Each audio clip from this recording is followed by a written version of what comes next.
Hey, I'm not even talking about money.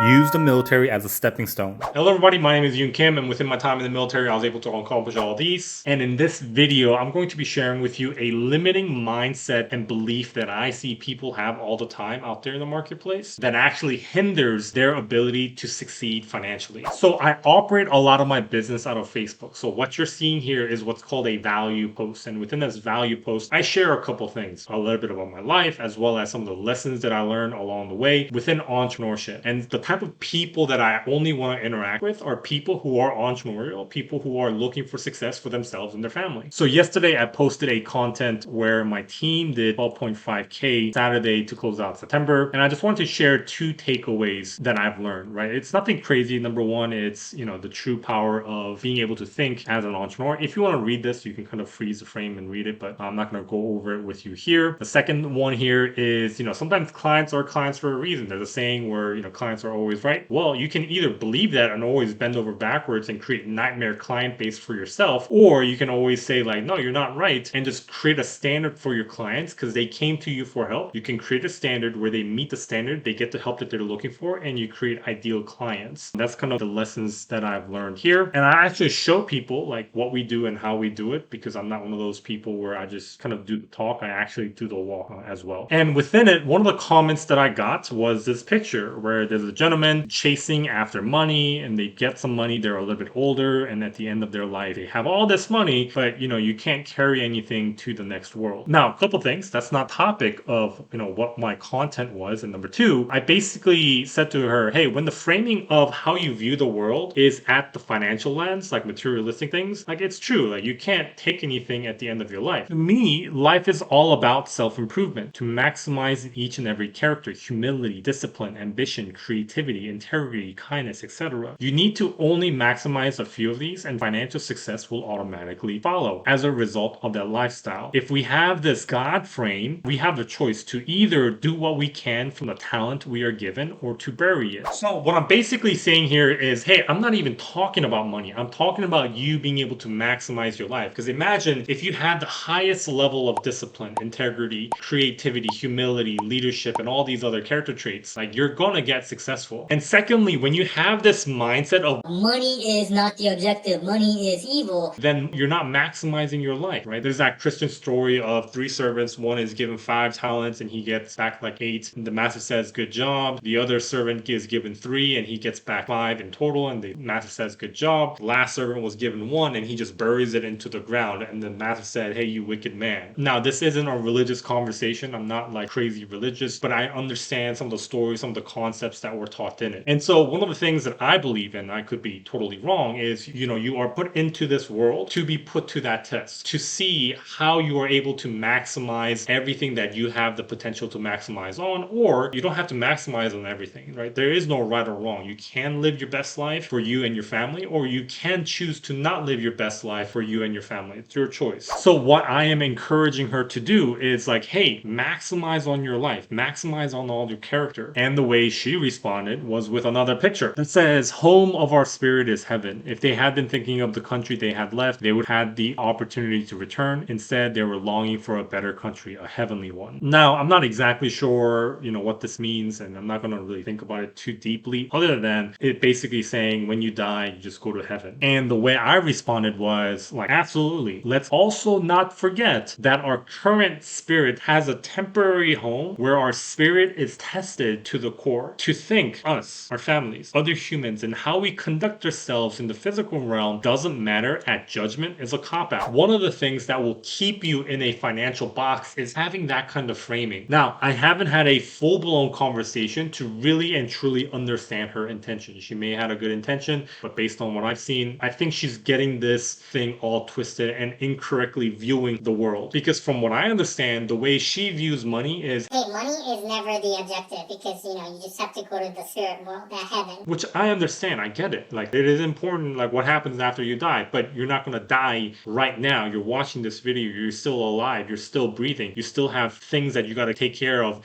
as of this moment. You gotta be able to maximize on all the things that you were given the opportunity to maximize on, right? You gotta be that person for yourself where you are truly happy, you are truly at peace, you are truly enlightened, and you are able to fully understand, maximize this life that you were given from the creator that you believe in, which is great, number one. Number two, you have the responsibility and the obligation to take care of those around you. For your son, your daughter, your significant other, and the family members around you, you want to take care of them financially so they don't have financial concerns, which also leads to stress, which also leads to a lower quality of life. You want to be able to alleviate all that to give them the best quality of life so they can maximize on the experience of life within the body that we're given. And so all that to say, guys, money is just a byproduct of the person that you are. Money is just a tool, no different than this phone, no different than this pen, no different than this notebook. It's just a tool. I agree, it should never be the end game goal as to what you should optimize your life for. What you should optimize your life for are all the set of intangibles, the character of being the most disciplined, being the most creative, being the most ambitious, being the most humble, being the most empathetic, being the most of all these other character traits. Because when you maximize on these character traits, you actually maximize on who you are at the core, your spirit. So essentially what happened was she saw I was making a lot of money. She got very insecure because of her lack of character development, unfriended me on Facebook, and posted something to make herself feel better for her lack of success. It's not about the money, it's about the heaven. I understand you, but it's also about being the best you can possibly be right now. So when the time comes for judgment, when you are at the pearly gates or heavenly gates or whatever it is, you can stand there proud knowing that you've done everything that you possibly could, instead of being embarrassed, instead of letting your insecurities cloud your judgment. So do not have this limiting beliefs for yourselves. That is all I wanted to share with you here today, guys. Send it. Peace.